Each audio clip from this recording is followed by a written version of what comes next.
You have stolen about $2,500 worth of hotel points. And worst of all, you have put me in a middle seat. On a 5-hour flight. Oh my God. And they just let you do it. Yeah. Them. So I am here in Las Vegas for two of the world's biggest hacking conferences, and for some reason I have agreed to be hacked. I'm meeting Rachel Toback, who specializes in a special form of hacking called social engineering. And I'm very nervous. I feel like I know pretty much everything about you. I instantly don't trust you. So am I going to be safer today thanks to you? You and every other customer will be safer today, thanks to what you're willing to let me do.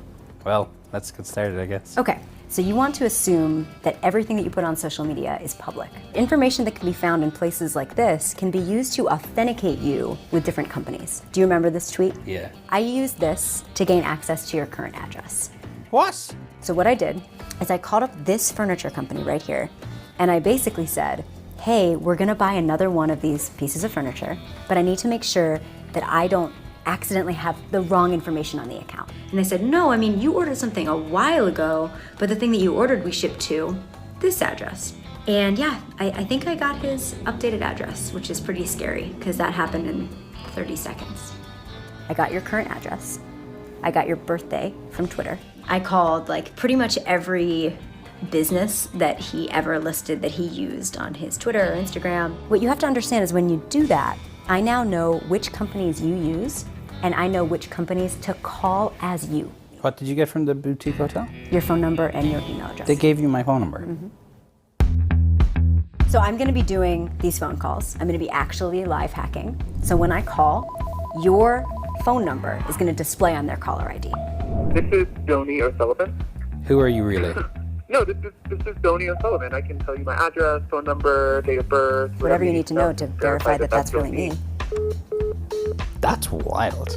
I am on the road right now and I'm having trouble getting access to my internet, but I need to transfer points to my friend for our bridal shower. Hopefully you can help me out over the phone. I have all the information. I have 90,000, is that correct? So the first and last name is Rachel Toback. Oh, they've been transferred? Okay, fantastic. They're gone. Thank you. Have a great day. Bye-bye. Are your points gone? They're gone.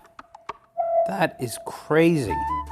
When you call this airline, it's going to be coming from my number. Yes. As you know, I have a flight leaving Vegas. I'll put you in the middle. I'm trying to do this like personal essay thing, so can you move me to a middle seat, kind of in the back of the plane? I know you probably don't get that request a lot. Oh, perfect. Okay, so it's a row right before the last row, and it's in the middle seat. Good evening, ladies and gentlemen. You're in the back of the plane, middle seat. I had an exit aisle. I know.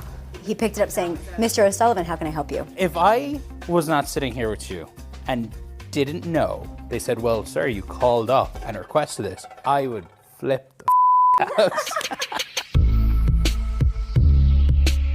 Think about how much you have to do to get into your accounts online. You have to have a password, two-factor. We are basically living in the dark ages on the phone compared to how hard it is to break into accounts online. Until these companies learn to change their authentication protocols, there are certain things you can do to help protect yourself. Remove your geolocation tagging. When you are on Instagram, Twitter, Facebook, there's just no need for people to know exactly where you're staying at those places. After that, I would say products that you buy, services that you've purchased, help that you try and get online, like on Twitter, that you're probably gonna wanna do privately. So maybe in DMs, because I'm just gonna call them up as you and try and get your information. I think the most important thing is that I'm not gonna victim blame you. Yes, sure, there are things that you can do to make my job a little harder. Ultimately, it is the company's responsibility to keep their customers' data safe, and updating their authentication protocols over the phone is a really good way to start. I'm sorry about that, Donnie. I'm so glad I agreed to do this, Rachel.